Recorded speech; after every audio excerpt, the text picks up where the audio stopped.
하나님의 말씀은 에베소서 1장 3절로 6절까지 보겠습니다. 찬송하리로다 그 하나님 곧 우리 주 예수 그리스도의 아버지께서 그리스도 안에서 하늘들에 속한 모든 신령한 복을 우리에게 주셨으되 곧 사랑 안에서 그의 앞에 거룩하고 흠이 없게 하시려고 창세전에 그리스도 안에서 우리를 택하셨노라. 이는 그의 그 뜻의 기쁘심에 따라 예수 그리스도로 말미암아 우리를 자기의 아들들이 되게 예정하셨음이라. 이는 그가 사랑받은 자 안에서 우리에게 거저 주시는 바 그의 은혜의 영광을 찬송하게 하려는 것이라. 하나님의 비밀 해제 에베소서 원전 강해 오늘은 1장입니다. 1장 1절로 14절 말씀을 가지고 창세전에 결정된 하나님의 기쁘신 뜻이란 제목으로 말씀을 나누겠습니다. 1절에 보면 거기 성도의 정의가 나옵니다. 하나님 뜻으로 말미암아 그리스도 예수의 사도된 바울은 에베소에 있는 성도들 곧 그리스도 안에 있는 신자들에게 편지하노니. 성도들 하면은 누굴까요?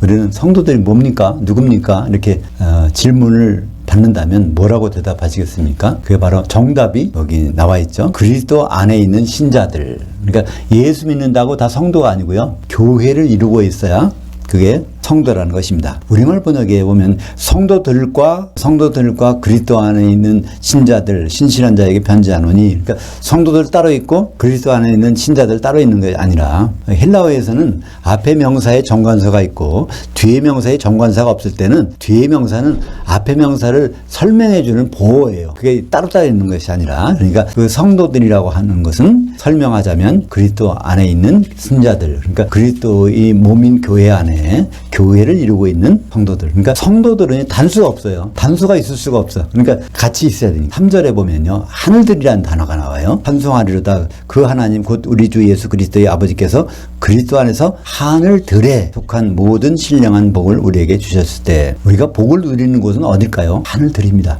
하늘이 아니요. 성경에는 하늘이 세 가지가 있어요. 창세기 1장 1절에서 태초에 하나님이 하늘들을 창조하시니라. 그래서 그 하늘은 샤마임, 쌍수의 하늘들입니다. 지금 우리가 있는 이 하늘이 쌍수의 하늘이에요. 왜 쌍수의 하늘이냐면 우리가 보이는 하늘이 있어. 물리적인 하늘이 있고요.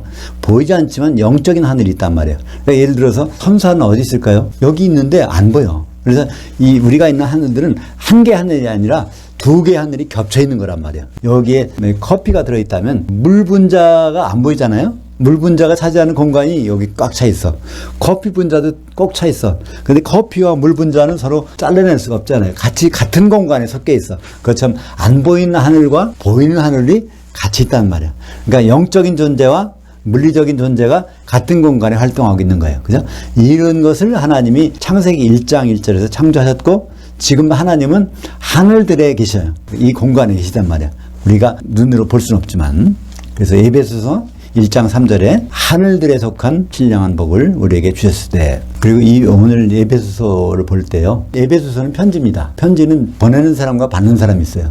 그러니까 여기에서 우리라는 말과 너희라는 말을 잘 구분해야 돼요. 우리와 너희. 그러면 여기서 우리는 누굴까요? 우리는 여기서는 일단은 사도 바울을 포함해요. 그죠? 사도 바울이 보낸 편지니까. 근데 사도 바울을 포함하되 사도 바울 사람들만 있을 수도 있고, 그렇지 않으면 사도 바울을 포함한 모두일 수도 있어요. 그죠? 그래서 그거를 잘 구분해서 에베소서를 봐야 됩니다. 예를 들어서 13절을 한번 보실까요? 그 안에서 너희도, 이 말 나와. 너희도. 너희는 이것은 사도 바울이 여기 포함되지 않은 거예요. 그죠? 그러니까 너희는 누굴까요? 에베소 교회의 성도들이에요. 그죠? 그래서 이런 관점에서 이제 오늘 에베소서를 잘 봐야지 이해가 됩니다. 그래서 3절 다시 볼까요? 그 찬송하리로다 그 하나님 곧 우리 주 예수 그리스도의 아버지께서 그리스도 안에서 하늘들에 속한 모든 신령한 복을 우리에게 주셨으되. 과거예요. 누굴까요? 사도들 얘기하는 것입니다. 사도들에게 이걸 신령한 복을 주셨다는 거예요. 하늘들에 속한 그 복을 이제 소개해주고 나눠주고 해서 같이 누리도록 하겠다는 것이 이제 편지에 말씀하신 것입니다. 고린도후서 5장 1절을 볼까요? 그 하늘들에 있는 영원한 집이 우리에게 있는 줄 아느니라. 우리의 처소는요, 하늘에 있는 게 아니에요. 어디에 있어요? 하늘들에 있어. 지금 하늘에 누가 계시죠? 우리 예수님은 이 하늘들을 뚫고 지나서 셋째 하늘에 계십니다. 그러니까 하늘들은 세 개 있어요. 세 개 있는데 지금 예수님이 계신 하늘은 셋째 하늘. 그리고 우리가 있는 하늘은 두 개의 하늘들에 우리가 있습니다. 그리고 성령님은 어디 계실까요? 그러면 교회 안에 있으니까 거기에서 성도들 안에 거기에 계십니다. 요한계시록 12장 12절 볼까요? 그 하늘들과 그 가운데 장막 칠 자들은 즐거워하라. 그러니까 이 장막은 하나님의 장막이에요. 하나님의 장막은 결국은 새 예루살렘인데 성도들이 모이는 곳 어디가 모일까요? 데살로니가전서 4장 17절에 보면 공중에서 예수님과 만나니까 공중이 바로 하늘들에 있는 거예요. 그죠? 셋째 하늘에서 오셔서 하늘들 안에 와서 그 공중에 모인단 말이에요. 그래서 요한계시록 12장 12절에 그 하늘과 그 가운데 장막 칠 자들은 즐거워하라. 우리가 이제 휴거돼서 예수님 앞에 가서 거기서 하나님의 장막을 칠 그 사람들은 기뻐하는데 그렇지 못하는 사람들은 다시 말해서 큰일 슬퍼한다는 것입니다. 오늘 이제 4절 보겠습니다. 그 사랑 안에서 그 앞에 거룩하고 흠이 없게 하시려고 창세전에 그리스도 안에서 우리를 택하셨노라. 여기서 우리를 택했다고 그러는데 우리를요 일단은 좁게 보자고요. 그럼 누굴까요? 이건 사도들입니다. 지금 사도들을 창세전에 택하셨어. 천지창조하기 전에 택하셨단 말이에요. 근데 이거를 이제 우리까지 포함시켜도 돼요. 그죠? 근데 일단은 여기서는 사도들만 보잔 말입니다. 사도들 택해서 도대체 무슨 일을 하려고 하시는데 궁금하시죠? 5절 보겠습니다. 이는 그의 그 뜻의 기쁘심에 따라 예수 그리스도로 말미암아 우리를 자기 아들들 되게 예정하셨습니다. 여기도 우리를 사도들로 보면요. 사도들을 자기 아들들 되게 예정하셨습니다. 그러니까 사도들은 언제 아들들이 되셨을까요? 그러니까 예수님이 제자들을 데리고 다니면서 한 번도 너희가 내 형제야 부른 적이 없어. 이제부터는 내 친구다 한 적이 있지만은 형제라고 한 말은 사도들에게 언제 부르셨냐면 부활하시고 나서 막달라 마리아를 만났을 때 이제 내 형제들한테 가서 내가 살아났으니까 갈릴리에 가서 만나자고 하라. 그때 처음으로 사도들을 이제 형제라고 부르신 거예요. 왜 그렇게 될까요? 예수님이 사람들을 형제라고 부르시려면 반드시 조건이 있어. 독생자라면 그게 안 돼요. 독생자라면 외아들이라면 다른 사람 보고 형제라고 하면 그게 불법이에요. 그죠? 근데 독생자가 맏아들이 되시면은 그럼 그 집안에서 형제들은 많이 있는 거잖아요. 그죠? 그러니까 예수님은 이 땅에 독생자로 오셔서 십자가에 죽으셨습니다. 근데 부활하실 때는 맏아들로 부활하셨단 말이에요. 그것이 이제 요한계시록 1장 5절에 보면 죽은 자들 가운데서 맏아들 되신 분이라고 이제 프로토토코스라는 말이 나오는데요. 히브리서 1장 6절에 보면 맏아들을 이끌어 세상에 들어오게 하실 때에서 예수님은 맏아들로 오신다고 성경에 분명히 되어 있어요. 독생자로 오시지 않아요. 다시는 예수님은 독생자가 아니야. 근데 우리는 독생자를 믿고 독생자라고 끝까지 하는데요. 이것은 잘못된 겁니다. 예수님은요, 이제 다시 독생자가 아니야. 십자가에서 죽으실 때까지는 독생자야. 근데 부활하는 순간부터는 독생자가 아니라 그분은 법적으로는 맏아들 되셨기 때문에 감히 우리는 하나님의 자녀가 될 수 있는 것입니다. 1차적으로는 누가 자녀가 됐어요? 사도들을 보고 형제들이라고 그랬어요. 또 어디에 형제들이 나올까요? 마태복음 25장 40절에는 그 양과 염소의 거기에서 그때 그리스도 심판대에서 어떻게 말해요? 여기 있는 내 형제들 중 지극히 작은 자 하나에게 한 것이 내게 한 것이라. 그러니까 예수님 옆에 있는 형제들이 누구예요? 12사도들. 그죠? 그러니까 사도들이 일단 예수님이 형제란 말이에요. 그리고 요한복음 20장 17절에 그게 바로 막달라 마리아한테 내 형제들한테 가서 이제 사도들한테 가서 갈릴리에 가서 만나자고 하라 이렇게 이제 말씀하실 때 그렇습니다. 그러니까 여기 에베소서 1장 5절에 그의 기쁘심을 따라 예수 그리스도로 말미암아 우리를 자기 아들들로 되게 예정하셨습니다. 그러니까 여기서 일자는 사도들로 봐야 돼요. 그죠? 일자는 사도들을. 그러니까 사도들을 왜 택하셨는지 그것을 계속 설명하는 겁니다. 에베소서 1장 1절을 다시 볼까요? 하나님의 뜻으로 말미암아 예수 그리스도의 사도된 바울은 사도로서 이 편지를 보내고 있는 거예요. 그러니까 사도가 어떻게 된 사람들이냐면은 하나님이 창세전에 예정하시고 또 예수 그리스도로 말미암아 아들들이 되게 하셨어요. 근데 그걸 계속 설명하는 겁니다. 마태복음 6장 10절 볼까요? 아버지의 그 통치가 임하시오며 아버지의 그 뜻이 하늘에서 이루어진 것 같이 땅에서도 이루어지다. 주기도문을 하다 보면 하나님의 뜻이 하늘에서 이루어졌다는 거예요. 하늘들이 아니에요. 그죠? 하늘들 있기 전부터 이루어졌어. 하늘들이 있기 전에는 그 시기를 뭐라고 할까요? 창세 전에. 그러니까 창세 전에는 하늘들이 없어요. 창세 후에 하늘들이 있어. 그죠? 왜냐면 창세기 1장 1절에 하늘들을 창조하셨으니까 그 창조 전에, 그러니까 하늘들이 없을 때 하나님은 그 뜻을 세우셨단 말이에요. 그러니까 주기도문 할 때 우리가 막연히 그냥 아버지의 뜻이 하늘에서 이루어진 것 같이 땅에서도 이루어지다 이렇게 하는데요. 그 전에 마태복음 6장 9절에 보면 하늘들에 계신 우리 아버지예요. 그러니까 하늘들의 아버지가 계신데 하늘들에 있기 전에 아버지는 창세전에 뜻을 세우셨다는 말이야. 그 뜻이 어떤 뜻이냐면 아주 굉장히 기쁘신 뜻이야. 그 뜻이 결국은 우리들을 그리스도의 신부되게 만들어서 혼인하시려는 뜻을 여기서 계속 설명하고 있는 거야. 그러니까 사도들은 중매쟁이니까 이 거룩한 일에 그 사도들을 택해서 그 일을 준비하셨다는 얘기를 말씀하고 있습니다. 6절에 바로 그 이유가 나옵니다. 그 이유는 아들들을 삼으신 이유는 그가 사랑받은 자 안에서 그 예수님이죠. 우리에게 거저 주시는 바 그의 은혜의 영광을 찬송하게 하려는 것이라. 사도들을 그냥 뭐 대가로 지불한 게 아니라 바로 사도들을 그 은혜로서 그렇게 택하셨다는 거예요. 뭐 때문에? 하나님이 은혜의 영광을 찬송하게 하려고. 하나님의 은혜의 영광이 과연 어디서 찬송되는지를 우리는 어디까지 가면 알 수 있죠? 요한계시록에 가서 어린 양의 혼인에서 할렐루야가 거기서 처음 나와요. 19장에서. 그게 할렐루야는 여호와 하나님의 솜씨를 자랑하라 뽐내라 그런 뜻이에요. 여호와 하나님께서 결국은 이 일을 해내셨구나 하는 뜻이 할렐루야입니다. 그때 일을 위해서 이 사도들을 뽑으셨다는 것입니다. 무엇 때문에? 중매쟁이 삼아서 혼인을 마무리하시려고. 요한계시록 19장 6절 할렐루야. 할렐은 자랑하라 뽐내라 그런 뜻이에요. 할렐. 우는 너희들은, 야는 여호와 하나님을. 그러니까 여호와 하나님의 솜씨를 자랑하고 뽐내야 되지 않겠느냐. 무엇 때문에? 여호와 하나님께서 이 결과물을 마지막으로 만들어냈어요. 작품을 만들어냈으니까. 그 작품이 뭐예요? 그 어린 양의 혼이란 말이에요. 그죠? 할렐루야. 우리 주 하나님 곧 전능하시니가 통치하셨도다. 우리가 즐거워하고 크게 기뻐하며 그에게 영광을 돌리세. 그 어린 양이 혼인을 얻고 여기에 영광 돌리세요. 영광을 찬송하게 하려고 그러는데 그때 할렐루야 영광 돌리는 이유가 어린 양이 혼인을 얻고 그의 한 신부가 거기 준비됐기 때문에 그렇다는 것입니다. 그러니까 에베소서 1장 첫 부분은 바로 요한계시록의 내용을 계속해서 설명해 주고 있는 것입니다. 7절 볼까요? 우리 이것도 사도들을 보죠. 우리는 그리스도 안에서 그의 은혜의 풍성함을 따라 그의 피로 말미암아 구속 곧 죄사함을 받았느니라. 여기에 아폴리트로시스 이 구속이라는 단어는요.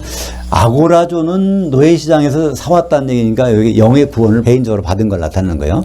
그거를 속량이라고 합니다. 속량. 근데 이 구속, 이 아폴리트로시스는요. 아포는 완전히 떼어낸다는 거고 리트로시스는 리오는 풀다. 리오는 풀다의 명사형이에요. 풀어낸 것. 리트로시스.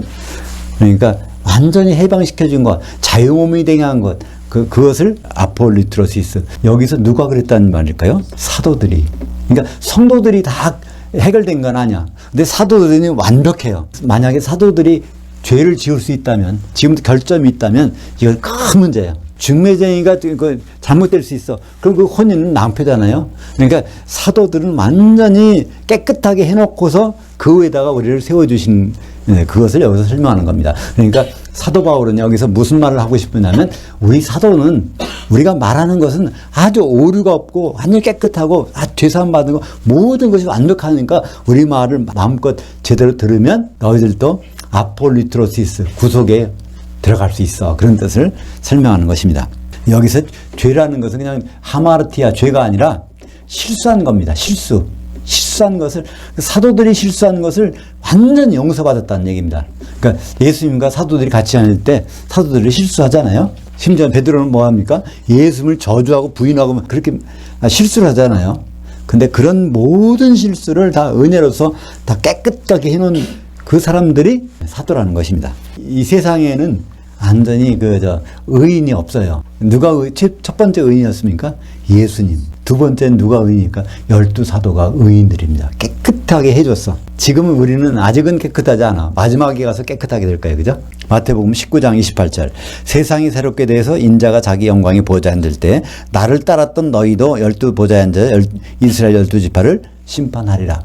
그러니까 이 사도는 자기가 죄가 없으니까 예수님과 더불어 이제 심판할 수 있는 거예요. 그죠? 사도가. 요한계시록 19장 14절. 그 하늘에 있는 그 군대들이 희고 깨끗한 세마포옷을 입고 백마들을 타고 그를 따르더라. 이건 예수님이 19장 11절에 보면 백마 타고 심판하러 오시는 장면이 있죠?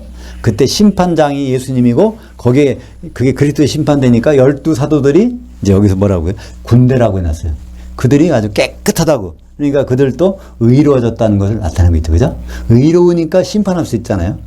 8절 보겠습니다. 그는 그가 모든 지혜와 총명을 우리에게 넘치게 하사. 그러니까 사도들에게는 지혜와 총명이 풍성하게. 그러니까 우리가 사도들이 말을 읽으면 마태복음부터 요한계시록 읽으면 지혜와 총명이 풍성해져. 왜냐하면 사도들이 그런 사람이 기록한 것이니까. 9절 보겠습니다. 그의 뜻의 비밀을 우리에게 알리신 것이요. 그의 기쁘심에 따라 그리스도 안에서 때가 찬 경륜을 위해서 예정하신 것이니. 그러니까 그리스도의 비밀을 다 사도들에겐 다 알려줬어요. 그러니까 사도들의 말을 우리가 들으나 예수님 말을 들으나 똑같은 거예요. 예수님은 좀 더 수준이 높고 사도들은 수준이 낮다. 그게 아닙니다. 사도들의 말이나 예수의 말씀은요 아주 권위가 똑같아요. 그렇게 되는 거예요. 그러니까 우리는 성경을 마음 놓고 예수의 말씀으로 읽을 수가 있는 거죠.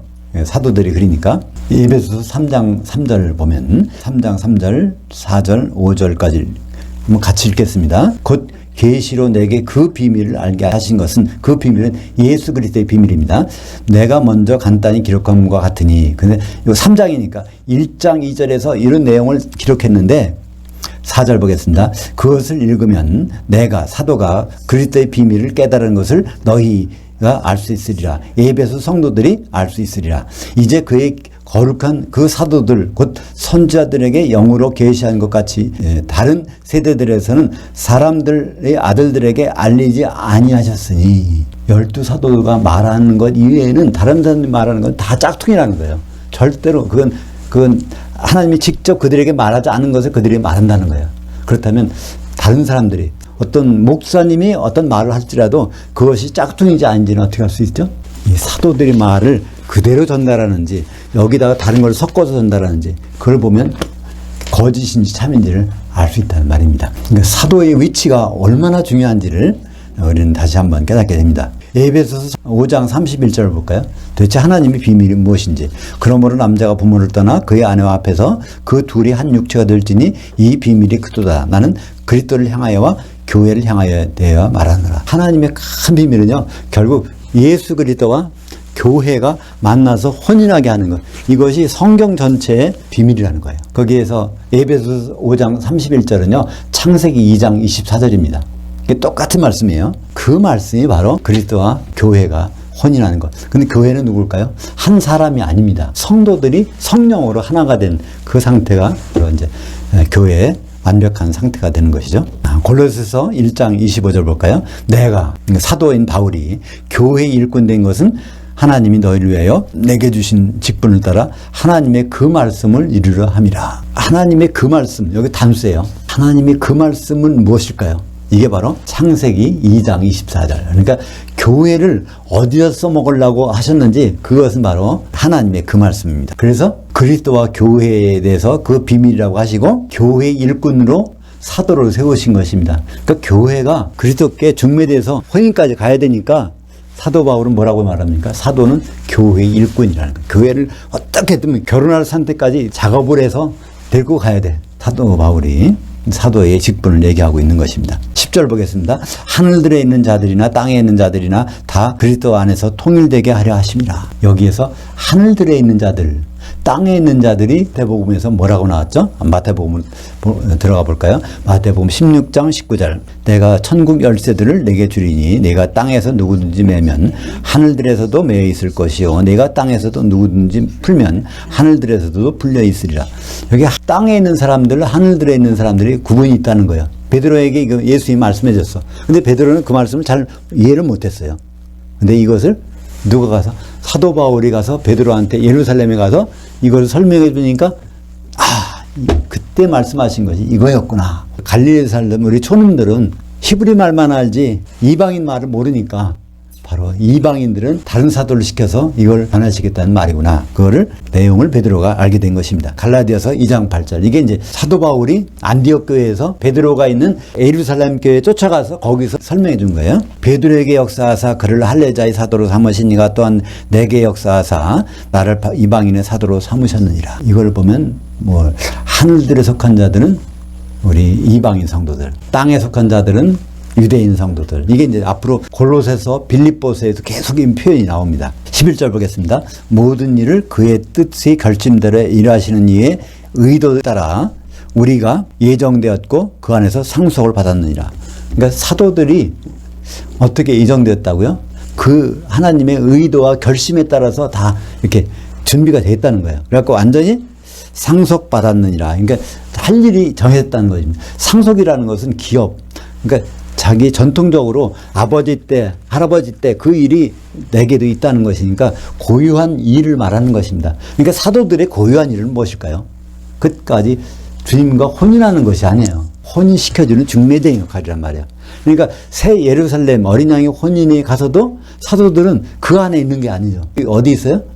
어린 양의 신부를 떠받치고 있는, 끝까지 기초석 12기초석이 돼가지고 받쳐주고 있는 그 일이 언제 결정됐다고요? 창세전부터 사도들을 이렇게 쓰시기로 결정해놨다는 것입니다. 12절 볼까요? 이는 우리가 사도들이 그리스도 안에서 전부터 바라던 그의 영광이 찬송이 되게 하려 하심이라. 어린 양의 혼인이 돼야 하나님의 영광이 찬송되는데 그 일이 되기 위해서 사도들을 이렇게 뽑아놨다는 것입니다. 고린도후서 11장 2절 내가 너희를 정결한 한 천으로 한 남편인 그리스도께 드리려고 중매했음이로다. 그러니까 성경에서 영광이란 무슨 뜻일까요? 영광.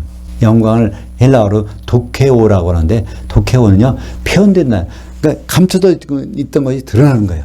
그러니까 하나님의 영광이라는 것은 하나님의 비밀이 하나하나 드러나는 것. 그게 다 영광이에요. 예수님이 십자가 달리시는 거 그것도 하나님의 영광이십니다. 왜냐하면 사람은 십자가 달릴 수 있지만 하나님은 십자가 달릴 수가 없잖아요. 하나님은 어떻게 죽으실 수 있어요?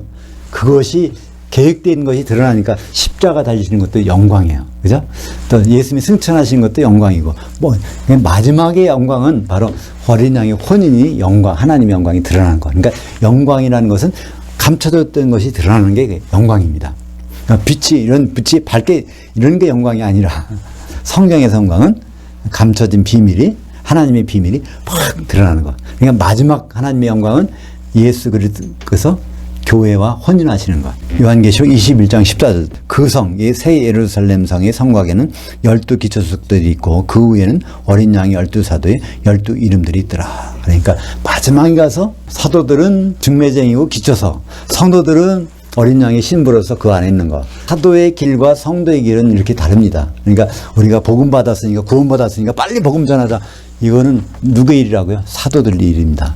그럼 우리는 그 스승의 말씀을 들어가지고 사랑 가운데서 서로 사랑하면서 성령의 기름을 준비하는 것. 이게 성도들의 일입니다. 그래야 주님의 영광이 나타날 거 아닙니까? 성도들은 한 신부가 되고 사도들은 거기에 바치고 있는 그 중매쟁이와 기초석이 돼가지고 이것이 하나님의 의도하신 뜻이고 그것이 드러나는 것이 영광인 것입니다. 그러면서 이제 지금까지는 사도의 입장이 어떤 것인지를 설명한 다음에 이게 계속 뭐예요?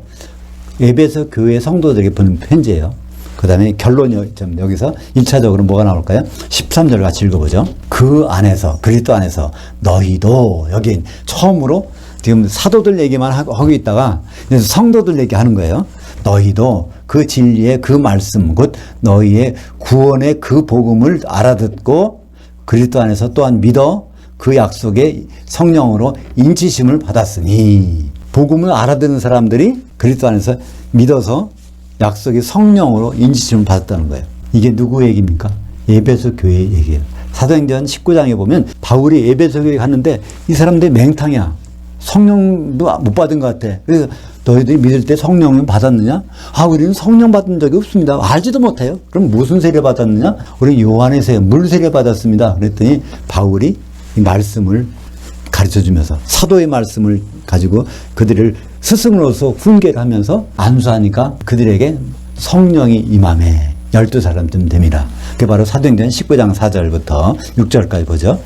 바울이 이르되 요한이 회개의 물세를 베풀며 백성에게 말하되, 이게 세례 요한이 말한 거예요. 내 뒤에 오시는 이를 향하여 믿으라 했으니 이는 곧 예수라거늘 그들이 알아듣고 예수의 이름을 향하여 잠겨지니 바울이 그들에게 안수하며 성령이 그들에게 임하심으로 방언도 하고 예언도 하니 모두 12사람쯤 됩니다. 그래서 이렇게 된 에베소 교회에 바울이 있었다가 나중에 이제 어디 가서 로마 감옥에서 편지를 써서 그 에베소 교회 그 사람들에게 얘기해 주는 겁니다. 그 얘기해 줄 때 13절이 남은 거예요. 그죠?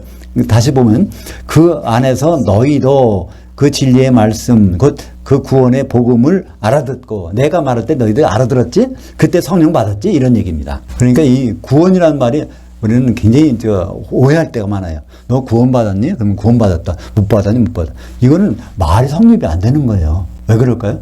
뭐에서 구원받았는지가 되는 거예요. 그러니까 죄로부터 구원받았는지, 병으로부터 구원받았는지. 그러니까 병으로부터 구원받았다는 얘기는 병이 나았다는 얘기입니다. 이게 영원히 구원받았다고 전혀 관계가 없어요. 병자가 나온 거 그건 영원 구원하고 관계가 없습니다. 그 구원이라는 것은요, 위기 상황에서 건져지는 거예요. 그러니까 우리는 구원할 때 이게 영의 구원인지 혼의 구원인지 그거를 구분해 봐야 됩니다. 빌립보서 2장 12절 같이 보죠. 그러므로 나의 사랑하는 자들아 너희가 나에 있을 때뿐 아니라 더욱 지금 나에 없을 때에도 항상 복종하여 두렵고 떨림으로 너희 구원을 이루라. 이건 누구에게? 영의 구원을 받은 빌립보 성도들에게 말하는 거예요.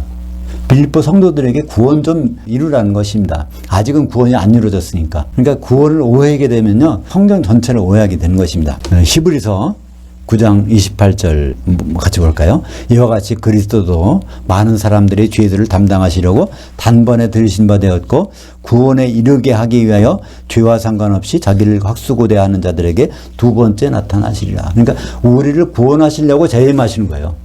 그건 무슨 구원일까요? 영의 구원, 거듭나는 것이 아니라 우리를 그리스도의 신부될 그 상태까지 가기 위해서 다시 오신다는 거예요. 그때는 어떤 심판이 있죠? 죄와 상관이 없어. 예수님 다시 오실 때는 너 무슨 죄 졌지? 이거 따지지 않는다는 거예요. 그때는 뭘 따져요? 선악간에 심판하신다는 거죠. 고린도후서 5장 10절에는 우리가 다 반드시 그리스도의 심판대 앞에 나타나게 되어 선악간에 그의 몸, 교회를 통해서 행한 대로 심판을 받으려 함이라. 그래서 그때는요, 선악간의 심판이지 죄악간의 심판이 아닙니다. 이 선악간은 뭐라고 그랬죠? 혼인, 예수 그리스도의 혼인에 의해서 한 행동들은 다 선한 것이에요. 하나님 보시기에. 근데 예수님의 혼인과 관계없는 일을 한 것은 다 악한 것이란 말이에요. 그죠? 그러니까 교회가 얼마나 지금도 악을 행하는지 몰라요. 예수님과 혼인할 준비가 안 하면 이게 무조건 악이라는 거예요. 그러니까 그 심판을 위해서 다시 오신다는 것입니다. 다시 오실 때는 죄와 상관없이 오신다는 거예요. 혼인 준비가 돼 있는지 안 했는지 보신다는 거죠.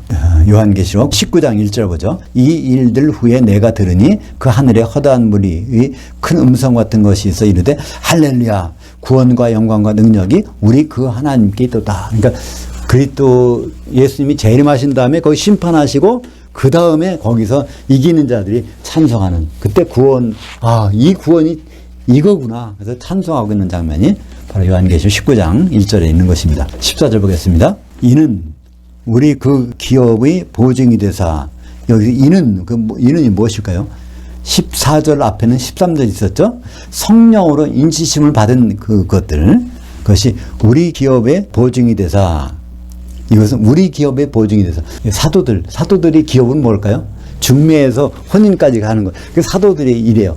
그러니까 사도들이 한 일에 이게 보증이 됐다는 거예요. 성도들을 성령에 충만하게 한 것이 사도들이 이제 중매에서 혼인까지 꼬리는 하는데 이것이 보증이 되는 것은 뭐예요? 성령이 충만한 것. 성도들이 성령이 충만한 것이 그게 보증이야. 성도들이 성령이 메말라 버리면 성령이 소멸되면은 혼인 만찬이 들어갈 수 없으니까. 그 얻으신 것, 우리가 하나님이 예수님이 십자가에서 얻으신 것이 무엇일까요? 피 흘려서 얻으신 것. 우리 성도들 교회죠, 그죠? 그 얻으신 것을 구속하시고 그의 영광을 찬송하게 하려는 것이죠. 그러니까 구속은 언제 가느냐면 앞으로 할 것이에요. 성령 충만하게 해놓은 것은 바로 앞으로 우리를 해방시켜주는 것. 그러니까 구원의 완성을 시켜주기 위해서 그의 영광을 찬송하게 하려는 것. 그러니까 어린 양이 혼인이 되면 두 부류가 찬송을 해요. 사도들도 중매쟁이로서 하나님이 이렇게 놀라운 일을 행하셨구나. 성도들도 하나님 우리를 이렇게 어린 양의 신부로 준비해 놓으셨구나. 그러니까 하나님의 영광이 찬송이 된다는 거예요. 그죠? 에베소서 4장 30절 볼까요? 그 하나님의 그 성령을 슬프게 하지 말라. 그 성령 안에서 너희가 구속의 날까지 인치심을 받았느니라. 에베소서 1장 7절에는 사도들이 구속은 받았어. 끝났어요. 사도들은 더 이상 부족한 것이 없어요. 근데 성도들은 그렇지 않아. 언제가 성도들은 구속이 이루어질까요? 아포리트로시스가 이루어질까요? 다시 한번 보죠. 에베소서 4장 30절. 그 하나님의 그 성령을 슬프게 하지 말라. 그 성령 안에서 너희가 구속의 날까지 신치심을 받았느니라. 그러니까 우리의 구속의 날은 언제요? 주님이 재림하시는 그 자리란 말이에요. 사도들의 구속은 날은 언제일까요? 이미 예수님이 중매쟁이로 세우실 때 이미 깨끗하게 해주고서 이제 그들을 세우신 거죠. 요한계시록 5장 9절을 보겠습니다. 일찍이 죽임을 당하사 각 족속과 방언과 백성과 나라 가운데서 사람들을 자기 피로 사서 그 하나님께 들으셨고, 이것은 우리를 노예시장에서 샀다는, 거기는 아고라조라는 단어 썼어요. 이것은 우리를 마지막 해결한, 우리 죄를 다 씻어가지고 우리를 신부를 삼으셨다는 얘기가 아닙니다. 요한계시록 5장 9절은 우리를 영의 구원을 받게 해서, 거듭나게 해서 그런 뜻이죠. 그걸 아고라조라는 단어. 그러니까 아폴리트로시스하고 아고라조를 구분하기 위해서 제가 요한계시록 5장 9절을 여기다가 삽입한 것입니다. 그러니까 구속과 속량은 이렇게 다르다는 것이죠. 요한계시록 19장 7절부터 9절까지 보겠습니다. 우리가 즐거워하고 그에게 기뻐하며 그에게 영광을 돌리세. 그 어린 양이 혼이 이르렀고 그의 아내가 자신을 준비하였으므로 이 세마포옷은 성도들의 의로움들 이로다 하더라. 천사가 내게 말하되 이를 기록하라. 어린 양이 혼인 만찬의 청함을 받은 자들은 복이 있도다 하시고. 그러니까 어린 양이 혼인 오찬이 아니라 만찬까지 들어가는 사람, 이 사람이 복이 있고, 그 바로 거기에서 영광이, 찬송이 울려 퍼지는 것입니다. 요한계시록 19장이 이 내용들을 위해서 에베소서 1장의 내용들이 지금 쭉 설명되고 있는 것입니다. 사도들도 그러니까 구속을 받아서 이제 중매쟁이 노릇 하게 됐고, 성도들은 이제 그 말을 들어서 이제 기름을 준비해서 그날에 하나님의 영광이 되게 하고, 이것들이 창세전에, 이 아담이 있기 전에, 아담이 선악과를 먹기 전에, 그 이전에 하나님의 계획이 이렇게 되어 있다는 것입니다. 창세전에 중매쟁이까지도 이미 계획이 되어 있고, 창세전에 신부감도 계획이 되어 있고, 그 일들이 지금 이 세상에서 이루어지고 있는 것이라는 것이죠. 그러니까 우리가 다시 한번 명심할 말은 빌립보서 2장 12절 다시 한번 볼까요? 그러므로 나의 사랑하는 자들아, 너희가 나 있을 때뿐 아니라 더욱 지금 나 없을 때에도 항상 복종하여 두렵고 떨림으로 너의 구원을 이루라. 이것은 우리가 예수님 만날 때까지 항상 두렵고 떨림으로, 그러니까 영의 구원을 받았나 안 받나 그게 아니라 혼의 구원을 받을지 못 받을지 그것 때문에 항상 두렵고 떨림으로 혼의 구원까지 가야 된다는 것을 말씀하고 있습니다. 왜 이렇게 필요할까요? 우리는 지금 천국 생활하는데 천국에는 여전히 누가 있어요? 마귀가 있습니다. 그죠?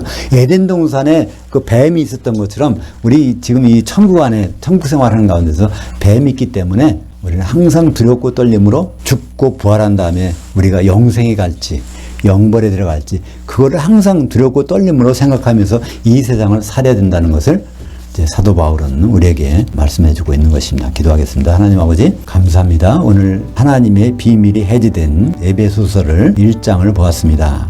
이 세상이 있기 전에 창세전에 혼인을 생각하시고 중매쟁이까지 택하셔서 우리의 혼인을 이루어 가시는 아버지 하나님을 찬송합니다. 우리가 그 날이 올 때까지, 구속의 날이 올 때까지 두렵고 떨림으로 우리의 구원을 준비할 수 있도록 인도하여 주시옵소서. 예수님 이름으로 기도합니다.